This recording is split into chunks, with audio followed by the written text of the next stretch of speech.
பகவானுடைய வாக்கு. இந்த நாமத்தை சொன்ன மாத்திரத்தில் என்னுடைய தந்தை உங்களுடன் இருக்கிறார், உடனேயே அந்த க்ஷணமே உங்களுடன் இருக்கிறார் என்று சொல்லியிருக்கிறார். ஆக நாம் நாமத்தை சொல்லும் பொழுது நாமே எனக்கு உள்ளேயும் இருக்கிறார், வெளியேயும் இருக்கிறார், என் கூடவே இருக்கிறார். This beggar is within you and with you என்று சொல்வார் பகவான். இந்த நினைப்போடு நாம் சொல்லும் பொழுது அதனுடைய பலன் பல மடங்கு அதிகரிக்கிறது. அந்த பலன் என்ன? நம்மை சாத்வீகமாக மாற்றும், நமக்கு தெய்வத்திடம் நெருக்கத்தை கூட்டுவிக்கும். பிரகாசமாய் எழுந்து ஒளியாக நமக்கெல்லாம் அருள் பாலித்துக் கொண்டிருக்கும் சூரிய தேவர் வெளியே மிக அழகாய்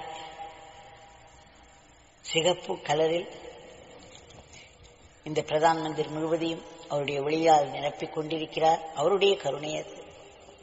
நம்முடைய பகவான் நமக்குள்ளே இருக்கக்கூடிய ஞான சூரியன்,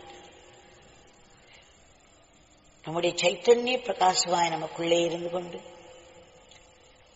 நம்மையெல்லாம் இந்த சரீரம் என்று சொல்லக்கூடிய இந்த தேகம் இருக்கிறதே, இது வெறும் கட்டைதான். இதற்குள் உயிரை போட்டு இதை விடிகாலையிலேயே எழுப்பிவிட்டு ஸ்நானம் செய்ய வைத்து அவருடைய சக்தி மிகு சன்னதியில் கூட்டி வைத்து அவருடைய திவ்யமங்கள நாம சங்கீர்த்தனத்தை சொல்ல வைத்துள்ளார். மறுபடியும் இது தினம் தினம் தினம் நடந்து கொண்டிருக்கும் அற்புதம், அதிசயம்தான். இதை போய் அற்புதம் என்கிறார்கள், இதை போய் அதிசயம் என்கிறார்கள். கடவுளிடம் நாம் ஒன்று ஆரம்பித்து விட்டோமானால் நமக்கு எல்லாமே அதிசயமாக தோணும், எல்லாமே அருளாக தோணும், எல்லாம் அற்புதமாக தோணும். நமக்குள்ளே இருக்கும் இந்த பகவான் பெரும் கருணையோடு நம்மை ஏக்குவித்து நம்மையெல்லாம் தபஸ் செய்ய வைக்கிறார். நேற்று இரவு எல்லோரும் படுக்க செல்லும் பொழுது 1:30 மணியாவது ஆகியிருக்கும். மறுபடியும் அதிகாலையில் எழுந்து குளித்துவிட்டு இங்கு வந்து திரும்பவும் தூங்காமல் நாமம் சொல்வது என்பது மிகவும் கடினம்தான். எல்லோரும் ராமகிருஷ்ண பரமஹம்சர் சொல்கிறார் அல்லவா, கையை தட்டினால், கையை தட்டி தட்டி அங்கும் இங்கும் நடந்தோமானால் மரத்தின் மேலே இருக்கக்கூடிய காக்கைகள் எல்லாம் பறந்துவிடும் என்று.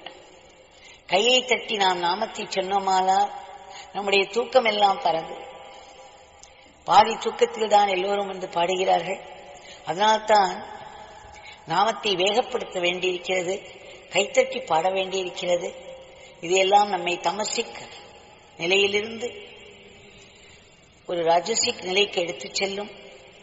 அதில் மனம் ஒன்றினால் அது நம்மை சாத்விக நிலைக்கு எடுத்துச் செல்லும்.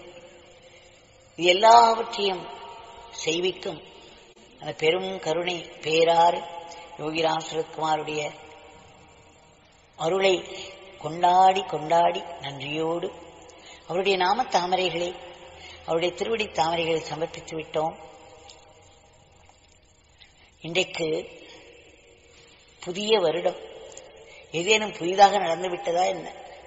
நாமே வைத்துக் கொண்ட ஒரு கால அளவு, ஆங்கிலேயர்களுடைய இன்ஃப்ளூயன்ஸ் என்று சொல்வார்கள் அல்லவா, அதை வைத்து நாம் காலத்தை கணக்கிட்டு அதற்கு ஒரு பெயரிட்டு இன்றைக்கு உலக அளவில் இந்த ஆங்கில கணிப்பானது நிலை பெற்று விட்டது.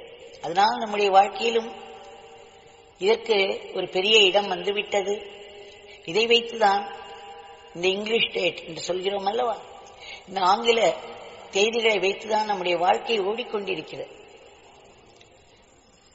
ஆக நம் வாழ்க்கையில் இது ஒரு முக்கியத்துவத்தை பெற்றுவிட்டதனால், இதன்படி நம் வாழ்க்கை நடந்து கொண்டிருப்பதனால் இந்த ஜனவரி முதல் தேதி நன்றாக அமைந்து அந்த வருடம் முழுவதும் மிக சிறப்பாக அமைய வேண்டும்.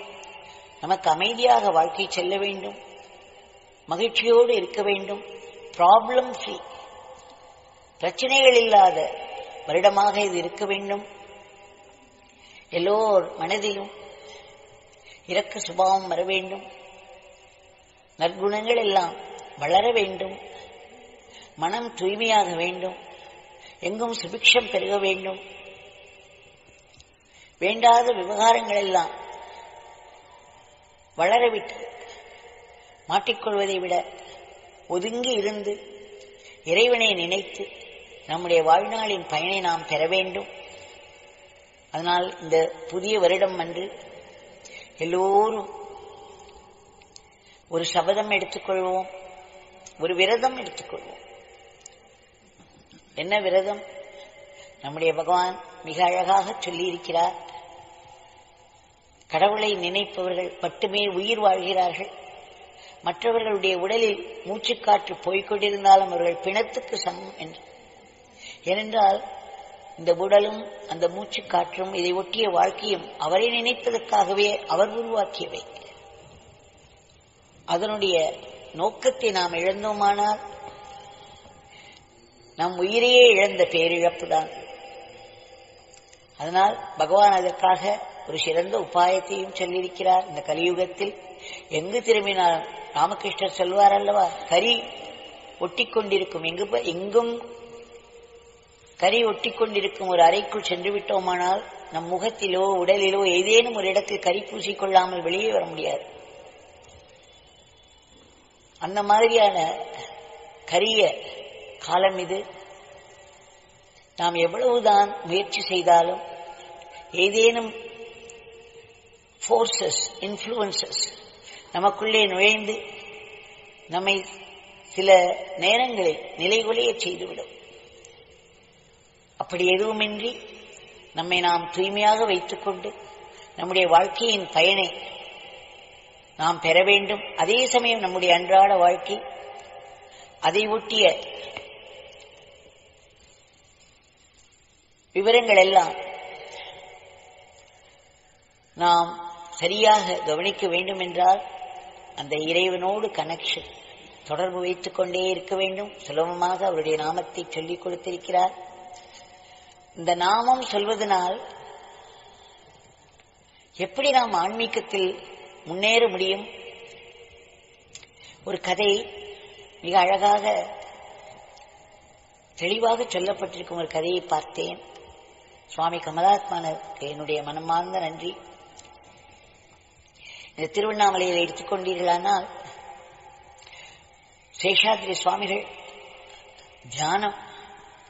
தியானத்தில் ஆழ்ந்திருப்பவர், சுடுகாடு போன்ற இடங்களில் எல்லாம் சுற்றித் திரிந்தவர். ரமண பகவானை எடுத்துக்கொண்டீர்களானால் ஆத்ம விசாரம், நான் யார், அடிப்படை, இந்த மாயைக்கெல்லாம் அடிப்படையாக இருக்கக்கூடிய அந்த நான் யார் என்ற ஆத்ம விசாரம். நம்முடைய பகவான் எங்கோ வடநாட்டிலிருந்து வந்து இங்கே குதித்து இந்த இடத்தில் நாமத்தை நிலைநாட்டி விட்டார். ஆக 3 பேரும் இந்த ஆன்மீக வாழ்க்கையினுடைய 3 பரிமாணங்களை வாழ்ந்து காட்டிவிட்டார்கள். அவருடைய இறை பணி மூலம், ஸ்பிரிச்சுவல் மினிஸ்ட்ரி மூலம் நமக்கு அதை நமக்குள் பதிய வைத்து விட்டார்கள். ஆனால் ஆத்ம விசாரம் என்பதோ அல்லது தியானம் என்பதோ மனத்தில் ஒரு தூய்மை இருக்க வேண்டும், கருத்தில் ஒரு கவனம் இருக்க வேண்டும். இது இல்லாவிடில் இது இரண்டையும் செய்ய முடியாது. Purity and concentration. ஆனால் இந்த பியூரிட்டியும் கான்சன்ட்ரேஷனும் இந்த கலியுகத்தில் 99.999% பேருக்கு இருப்பதில்லை. அன்றாட வாழ்க்கையில் மூழ்கி விடுகிறோம், பிரச்சனைகளில் சிக்கி மனத்தை அலைய விட்டு விடுகிறோம். ஆனால் இந்த வாழ்க்கைக்கு நடுவேயே நாம் இறைவனோடு தொடர்பு கொண்டு நம்முடைய வாழ்க்கையை கட்டுக்குள் வைக்க வேண்டும் அல்லவா? அதற்குத்தான் இந்த நாமம். ஒரு கதை பார்த்தேன். ஒரு ரிஷி அவர்களிடம் ஒரு அரசன் ஒரு காட்டிலே ஒரு குடிலில் இருக்கிறார். இந்த அரசன் வழக்கம் போல் வேட்டையாடச் சென்றவன். அதையெல்லாம் முடித்துவிட்டு தனியே செல்கிறான். பிறகு இந்த குடிலை பார்க்கிறான். அங்கே உள்ளே சென்று அந்த மகரிஷியை பார்த்து நமஸ்கரித்து நிற்கிறான் பணிவோடு. அப்ப இந்த ரிஷி கேட்கிறார், அப்பா நீ யார்? உடனே அவன் சொல்கிறான், நான் அரசன், இந்த நாட்டு அரசன். உடனே மறுபடியும் அவர் கேட்கிறார், நீ யார்? சுவாமி, நான் இந்த நாட்டை ஆளும் அரசன். ஓஹோ, நீ யாரப்பா? இப்படி கேள்வி போய்கொண்டே இருக்கிறது. அரசன் குழம்பி விடுகிறான். இது என்ன ஒன்றுமே சரியில்லையே என்று நினைத்துக் கொள்கிறார். ஆனாலும் அவர் பெரிய ரிஷி என்று தெரியும். பணிவோடு உட்கார்ந்து கொள்கிறான். பிறகு அந்த ரிஷி சொல்கிறார், அப்பா, நான் அரசன் என்று சொல்கிறாய், அரசன் என்பது ஒரு பதவி அல்லவா? நீ எப்படி ஒரு பதவியாக முடியும் என்று கேட்கிறார். அதன் பிறகு சிறிது நேரம் கழித்து அவன் மிகவும் வேட்டையாடி களைப்புற்று வந்திருப்பதால் அவனுக்கு பசிக்கிறது. சுவாமி, எனக்கு மிகவும் பசியாயிருக்கிறது, சாப்பிட ஏதேனும் உணவு தாருங்கள். உடனே அவர் சொல்கிறார், அப்பா, உனக்கு பசிக்கிறது என்கிறாயே, நீ யாரப்பா? மறுபடியும் குழப்பமாகி விடுகிறது அவனுக்கு. ஆனால் அந்த ரிஷியானவர் அவருக்கு உடனேயே உணவு தர முடியவில்லை அவருக்கு. ஆக இப்படி போய்கொண்டே இருக்கிறது. அவன் பசியோடு உட்கார்ந்து கொண்டிருக்கிறான். எப்பொழுது நாம் இவரை விட்டு நகர்வோம் என்று. இப்படித்தான் நம்முடைய பகவானை பார்க்க வருவார்கள். சன்னதி தெருவில் நிறைய பேர் அவரவர்களுக்கு பசி இருக்கும், வீட்டில் பல வேலைகள் இருக்கும், எங்கெங்கோ செல்வதற்காக திட்டமிட்டு வந்திருப்பார்கள். ஆனால் சில சமயம் பகவான் அவர்களை மணிக்கணக்காக உட்கார வைத்து விடுவார். அவர்கள் நெளிந்து கொண்டே இருப்பார்கள் இருந்த இடத்தில். பகவானிடம் சொல்லவும் முடியாது, வேலையை விடவும் முடியாது. ஆனால் கடைசியில் பகவான் செய்தது ஒன்றுதான் சரி என்பது போல் அந்த விவரங்கள் எல்லாம் அப்படியே அவர்களுக்கு சாதகமாக நடந்துவிடும். இங்கே இவர் நெளிந்து கொண்டே இருக்கிறான். நாம் பசி என்கிறோம், அரசன் போட்டு நம்மை குழப்பி விடுகிறாரே. அப்பொழுது திடும் என்று இவருடைய அரசனுடைய படை வீரன் இவரை தேடி தேடி கடைசியில் இந்த குடிலை கண்டுபிடித்து உள்ளே வந்து சொல்கிறான், அரசே, நீங்கள் இங்கே என்ன செய்து கொண்டிருக்கிறீர்கள்? அங்கு அண்டை நாட்டுக்காரன் நம் நாட்டின் மீது படையெடுத்து விட்டான்.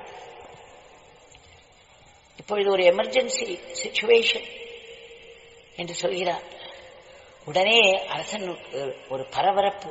அவனால் ஒரு செகண்ட் கூட அந்த இடத்தில் உட்கார முடியவில்லை. கைகாலெல்லாம் பரபரைக்கிறது. பசியெல்லாம் எங்கேயோ போய்விட்டது. உடனே சொல்கிறான், சுவாமி, நான் என்னுடைய நாட்டிற்கு செல்ல வேண்டும். இது ஒரு பெரிய எமர்ஜென்சி. நான் போனால் தான் சமாளிக்க முடியும். எனக்கு விடை கொடுங்கள், நான் செல்கிறேன். ஆனால் ரிஷியானவர் மிகவும் நிதானமாக, உட்காரப்பா, நீ யார் என்றே என்னிடம் சொல்லவே இல்லை. அண்டை நாடு படையெடுக்கிறது என்று எதேதோ சொல்கிறாயே. அவன் பார்க்கிறான், இவருக்கு புரிய வைப்பது மிகவும் கடினம். அப்பொழுது உடனே ரிஷி சொல்கிறார், கவலைப்படாதேப்பா, அந்த மாதிரி அளவுக்கு எந்த விஷயமும் நடக்காது. நீ அந்த படைவீரனிடம் சொல்லி அனுப்பு, உன்னுடைய படை தளபதி, அவரை நீ வரும் வரை அவரை அண்டை நாட்டு அரசன் எதிரியை சமாளித்துக் கொண்டிருக்க சொல் என்று சொல்லி அனுப்புகிறார். உடனே அவனுக்கு மனம் சற்று அமைதியாகிறது. சரி, நான் அப்படியே செய்கிறேன் என்று அந்த மாதிரி சொல்லிவிட்டு, இப்பொழுது சுவாமி, என்னுடைய பதைபதைப்பு பரபரப்பு எல்லாம் சரியாகிவிட்டது, மனம் அமைதியாகிவிட்டது என்று சொல்கிறார். அதன் பிறகு உணவு வரவழைத்து அவருக்கு கொடுக்கிறார். அந்த உணவை மிகவும் திருப்தியாக சாப்பிடுகிறான். சாப்பிட்டவுடன் தூங்கி விடுகிறான். நிறைய நேரம் தூங்கிவிட்டு கண்விழித்து பார்க்கும் பொழுது, அடடா, நான் என்ன செய்து விட்டேன்? சாப்பிட்டு தூங்கிவிட்டேன். அங்கு அண்டை நாட்டுக்காரனுடைய நாட்டின் மீது படையெடுத்து வருவதாக செய்தி வந்தது. நான் போகவும் இல்லை. இப்போது நன்றாக சாப்பிட்டு தூங்கிவிட்டேனே என்று சற்று வெட்கத்துடன் எழுந்து உட்கார்ந்து கொள்கிறார். உடனே அரசன் கேட்கிறார், அப்பா, நீ இப்பொழுது எப்படி இருக்கிறார்? சுவாமி, நான் உறங்கிவிட்டேனே. நீ யாரப்பா? சுவாமி, எனக்கு என்ன சொல்லுது என்றே தெரியவில்லை. நன்றாக சாப்பிட்டேன், நன்றாக தூங்கிவிட்டேன், அவ்வளவுதான் எனக்கு தெரிகிறது. எனக்கு என்னுடைய அறியாமை, என்னால் வேறு ஒன்றும் சொல்ல முடியவில்லை. உடனே அந்த ரிஷி சொல்கிறார், அப்பா, நீ நன்றாக உறங்கிவிட்டாய் என்று சொல்கிறாயே, அது உனக்கு எப்படி தெரியும்? மறுபடியும் அவன் விழித்துக் கொள்கிறான். ஆம், நான் நன்றாக தூங்கினேன் என்பது எனக்கு எப்படி தெரிந்தது? தூங்கும் பொழுது இந்த உலகமே இல்லையே. ஆனால் தூங்கி விழித்த பிறகு நான் நன்றாக தூங்கினேன் என்ற உணர்வு இருக்கிறது. அப்பொழுதுதான் அவனுக்கு இந்த ரிஷி நீ யார் என்று கேட்பது ஓரளவுக்கு புரிய ஆரம்பித்தது. அப்பொழுது அந்த ரிஷி சொல்கிறார், அப்பா நீ உள்ளே வந்தாய், நீ பசிக்கிறது, நீ இந்த நாட்டு அரசன் என்று உன்னுடைய பதவியை சொன்னார், பசிக்கிறது என்று உன் உடலில் ஏற்படும் ஒரு விஷயத்தை சொன்னாய், பிறகு பரபரப்பும் பதைபதைப்பும் உனக்கு தோன்றியது, அதன் பிறகு சாப்பிட்டாய், திருப்தியாக சாப்பிட்டாய், தூங்கிவிட்டாய். இது எல்லாவற்றிலும் நீ சொல்லும் பொழுது எப்படி சொன்னாய் தெரியுமா? நான் அரசன் என்று சொன்னாய், எனக்கு பசிக்கிறது என்று சொன்னாய், நான் பரபரப்போடும் பதபதப்போடும் இருக்கிறேன், நான் உடனே என்னுடைய நாட்டிற்கு செல்ல வேண்டும் என்று சொன்னாய், பிறகு நான் நன்றாக திருப்தியாக சாப்பிட்டு விட்டேன் என்று சொன்னாய், நான் நன்றாக உறங்கிவிட்டேன் என்று சொல்கிறாய். இந்த எல்லாவற்றிலும் இந்த நான் நான் என்ற ஒன்றுதானே தொடர்ந்து வந்து கொண்டிருக்கிறது. நீ சாப்பிடும் பொழுது அரசனாக சாப்பிடவில்லை, தூங்கும் பொழுது அரசனாக தூங்கவில்லை, அந்த பதபதைப்பும் பரபரப்பும் இருக்கும் பொழுது அரசனாக இருந்தாய், அடுத்த நிமிடம் அரசன் என்பதை மறந்து சாப்பிட்டாய்.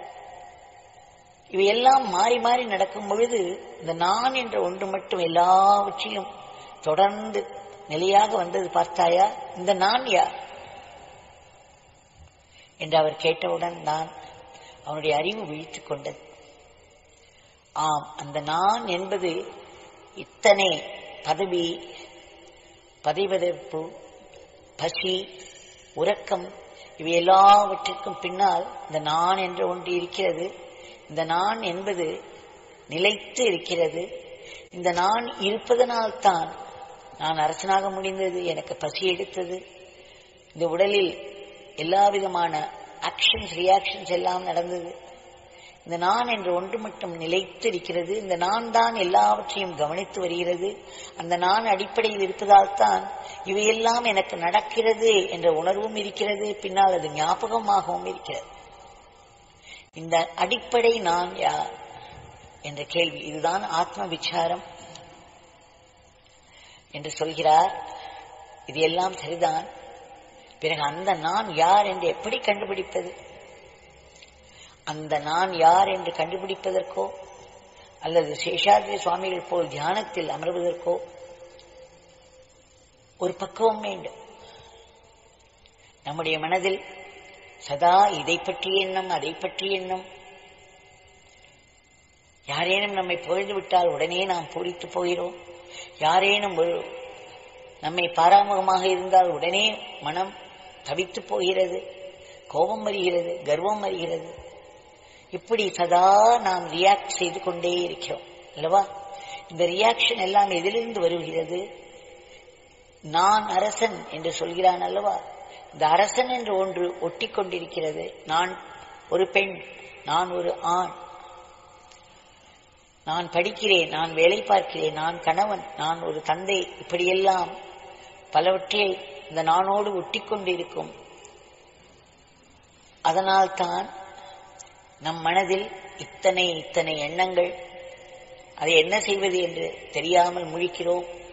அதற்கு நடுவே ஏதோ தியானம் என்று ஒன்றை செய்கிறோம். பலர் ஆத்ம விசாரம் வேறு செய்கிறார்கள். ஆனால் இதற்கெல்லாம் அடிப்படையாக இருக்கக்கூடிய அந்த தூய்மை, எண்ணங்களற்ற அந்த தூய்மையானது நமக்கு கிடைக்க வேண்டும் என்றால், அந்த எண்ணங்களுக்கெல்லாம் காரணம் நம்முடைய அட்டாச்மெண்ட், நம்முடைய ஆசைகள். இந்த உலக பொருள்களின் மேலும் உலகத்தில் உள்ள மனிதர்களின் மேலும் இருக்கக்கூடிய பாசம், வழுக்கிவிடும் பாசம், ஆசை. இந்த ஆசைகள் எல்லாம் தான் அழுக்குகள். இந்த அழுக்குகள் இந்த நானோடு ஒட்டி கொண்டிருப்பதனால் நான் இந்த சரீரம் என்ற உணர்வு வந்து விடுகிறது. இந்த சரீரம் என்ற இந்த உணர்வை நாம் முற்றிலும் அழிக்க வேண்டுமானால் நம் மனம் எண்ணங்களற்று இருக்க வேண்டும். எண்ணங்களற்று இருக்க வேண்டும் என்றால் ஆசைகள் இன்றி உலகத்தின் மேல் ஆசைகள் இல்லாமல் இருக்க வேண்டும். அப்படி அது எப்படி சாத்தியம்? நாமத்தினால் சாத்தியம். இதைத்தான் நமக்கு பகவான் சொல்கிறார். அடிப்படையிலிருந்து ஆரம்பித்து நாமம் சொல்லுங்கள், நாமத்தை சொல்லுங்கள், இறைவனுடைய நாமத்தை சொல்லுங்கள். இறைவனுடைய நாமம் புனிதமான நாமம். அந்த நாமத்தை சொல்ல சொல்ல உங்கள் மனதில் இருந்த ஆசைகள் கழன்று விழ ஆரம்பிக்கும். நம் பதவியை ஒட்டி, நம் குலத்தை ஒட்டி, நம்முடைய பல விவரங்களை ஒட்டி நமக்கு வரும் கர்வமானது போய்விடும். மனம் சிறிது சிறிதாக தூய்மையாகும். அந்த தூய்மையாவது என்பது எப்படி நமக்கு தெரிகிறது? ஆசைகள்,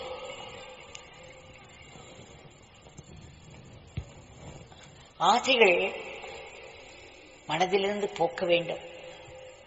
வைராக்கியம் நமக்கு வர வேண்டும்.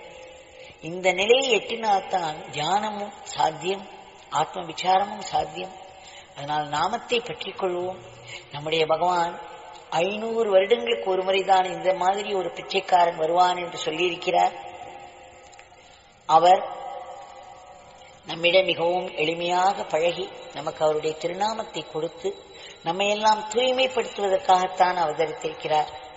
அவர் இன்றைக்கு அவருடைய நாமத்தில் பூரணமாய் வாழ்ந்து கொண்டிருக்கிறார். அதனால் இந்த புதிய ஆண்டில் நாம் இந்த ஒரு சபதம் எடுத்துக்கொள்வோம். நம்முடைய நாமத்தை, எண்ணங்களை பெருக்கிக் கொண்டே போவது, ஆசைகளை பெருக்கிக் கொண்டே போவது, இவற்றை விடுத்து நாமத்தை பெருக்கிக் கொண்டே போவோம். நம்முடைய பிரார்த்தனை, பகவானே உன்னிடம் எனக்கு பக்தி அதிகமாக வேண்டும், என் மனம் தூய்மையாக வேண்டும், நீ என்னை ஆட்கொள்ள வேண்டும் என்ற பிரார்த்தனை, அதற்கு நான் நாமத்தை பெருக்க வேண்டும் என்ற பிரார்த்தனை. இந்த பிரார்த்தனைகளோடு நம்முடைய ஒவ்வொரு நாளையும் நாமத்தினால் நிரப்ப பார்ப்போம்.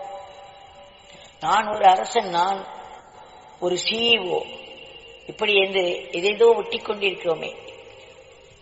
நாமத்தை சொல்லும் பொழுது அந்த ஒட்டி கொண்டிருப்பதை எல்லாம் களைந்து அந்த வெறும் நானோடு நாமத்தை சேர்த்து அந்த சிறிய நானே, நான் இந்த உடம்பு என்ற அந்த நானே தூய்மைப்படுத்த நானே கடவுள், நான் ஒருவனே இருக்கிறேன், நான் எல்லாம் அறிந்தவன், எங்கும் நிறைந்தவன்,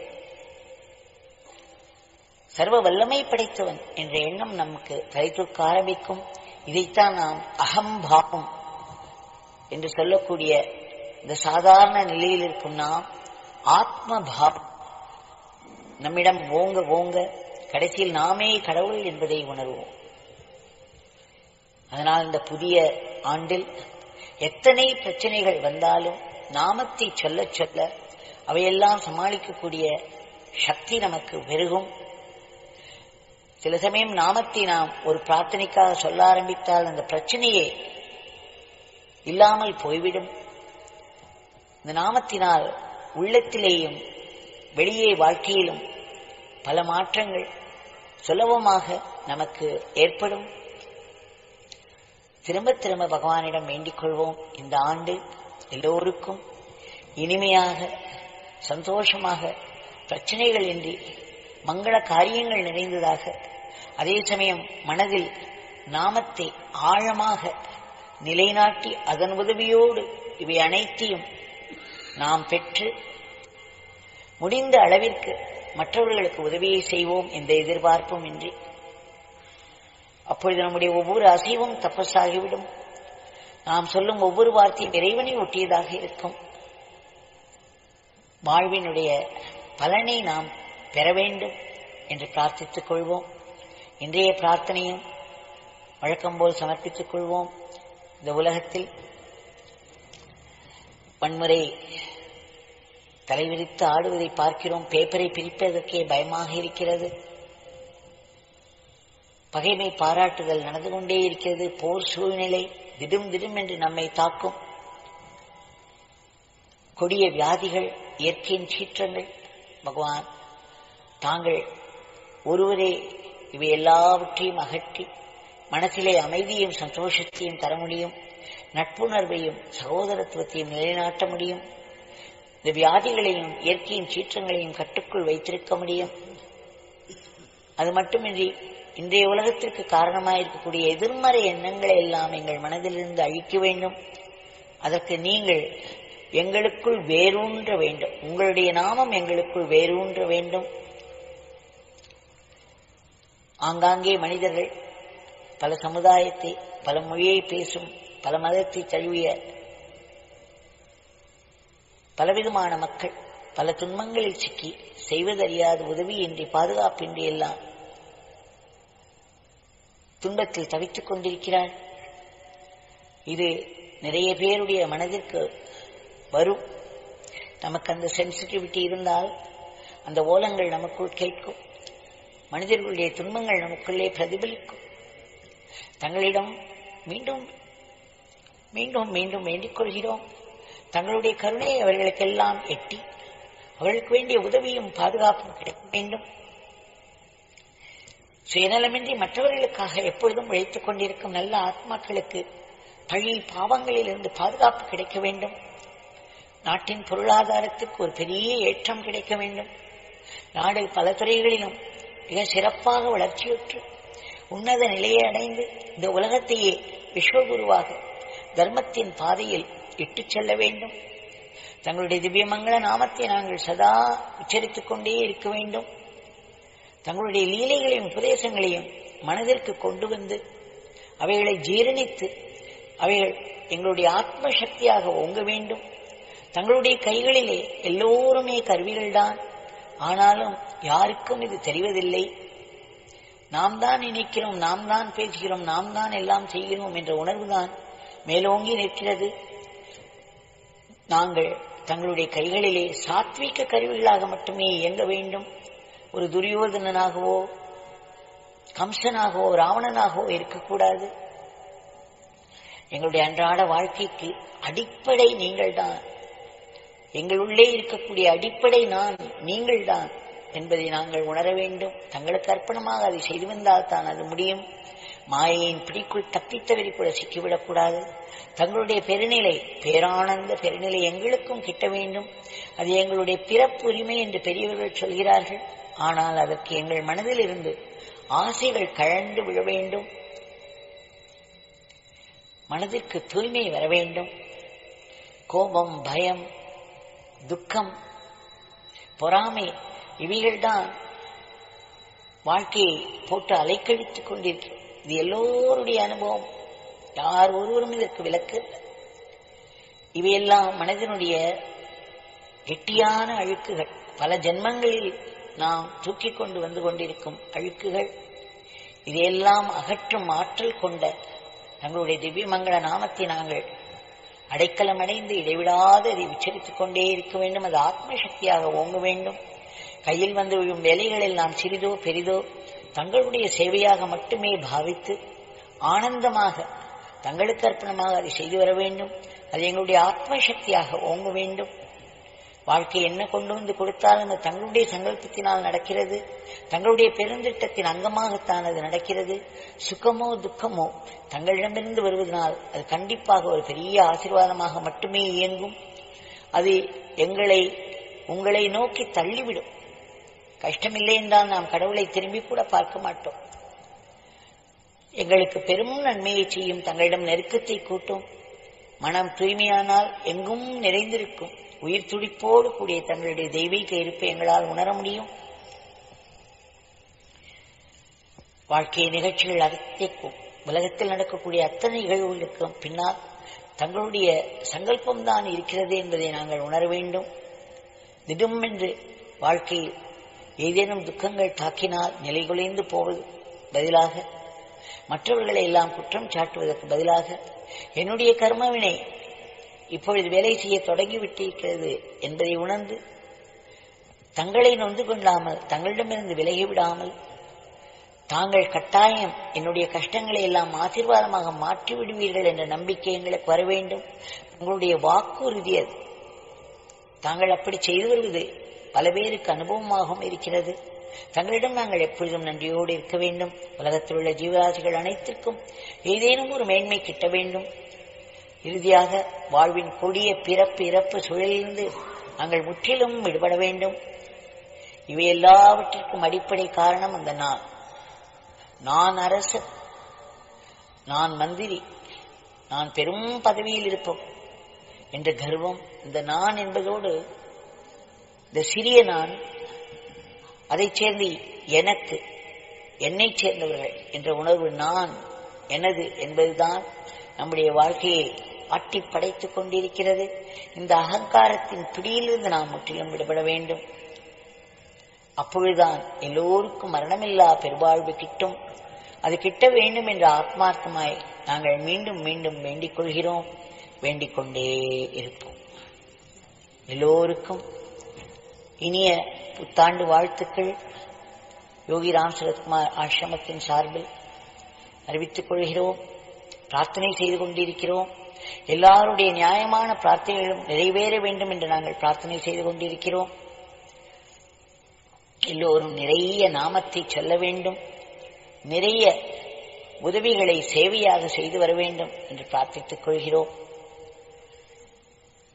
மீண்டும் இனிய புத்தாண்டு வாழ்த்துக்கள். ஜெய் யோகி ராம் சரத்குமார். யோகி ராம் சூரத்குமாரம் சதா ஸ்மராமி. யோகி ராம் சூரத்குமாரம் வசசா கிருணாமி. யோகி ராம் சூரத்குமாரம் शिरसा नमामि. योगी राम सूरत्कुमारम् चरणौ शरणं प्रपद्ये.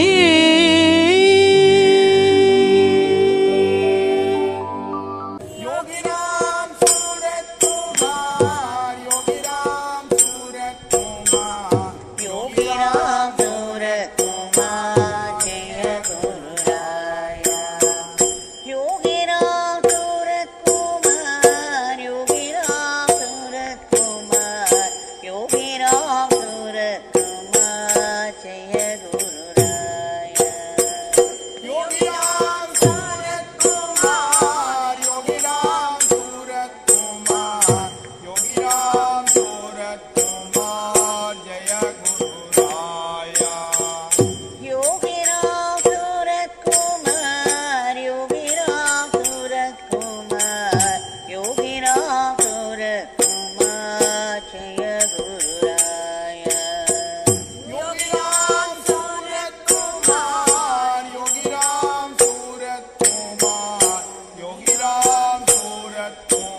Surat Kumar Jaya Guru Raya.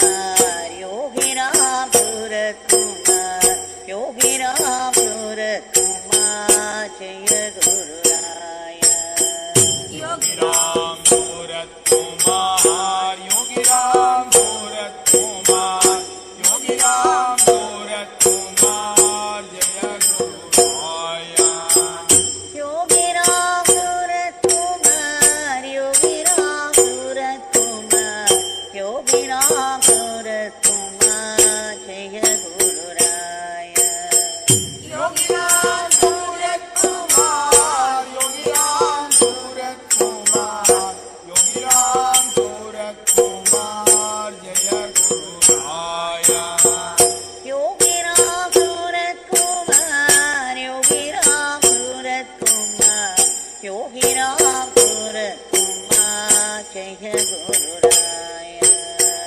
Yogi Ram Surat Kumar Yogi Ram Surat Kumar Yogi Ram Surat Kumar जय गुरुराया योगी राम सूरत कुमार योगी राम सूरत कुमार योगी राम सूरत कुमार जय गुरुराया योगी राम सूरत कुमार योगी राम सूरत कुमार योगी राम सूरत कुमार जय गुरुराया योगी राम सूरत कुमार योगी राम सूरत कुमार योगी राम सूरत कुमार जय गुरुराया योगी राम सूरत कुमार योगी राम सूरत कुमार योगी राम सूरत कुमार जय गुरुराया योगी राम सूरत कुमार योगी राम सूरत कुमार योगी राम सूरत कुमार जय गुरुराया योगी राम सूरत कुमार योगी राम सूरत कुमार योगी राम सूरत कुमार जय गुरुराया योगी राम सूरत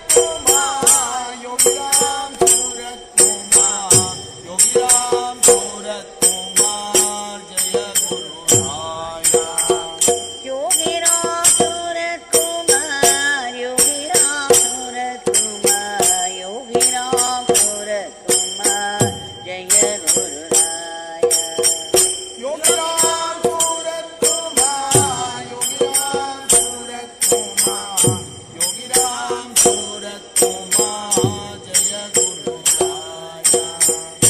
योगी राम सूरत कुमार योगी राम सूरत कुमार योगी राम सूरत कुमार जय गुरुराया योगी राम सूरत कुमार योगी राम सूरत कुमार योगी राम सूरत कुमार जय गुरुराया योगी राम सूरत कुमार योगी राम सूरत कुमार योगी राम सूरत कुमार जय गुरुराया योगी राम सूरत कुमार योगी राम सूरत कुमार योगी राम सूरत कुमार जय गुरुराया योगी राम सूरत कुमार योगी राम सूरत कुमार योगी राम सूरत कुमार जय गुरुराया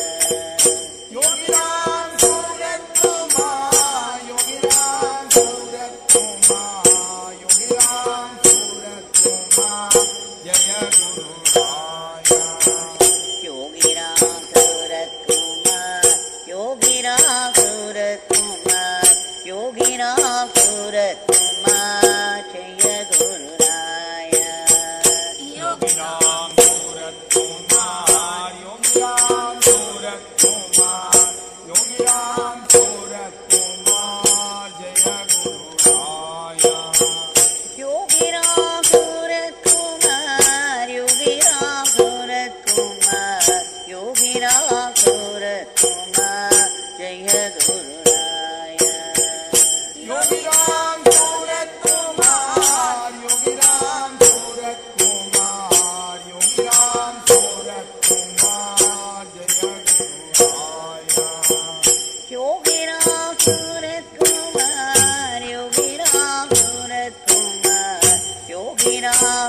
Yogi Ram Surat Kumar, Yogi Ram Surat Kumar.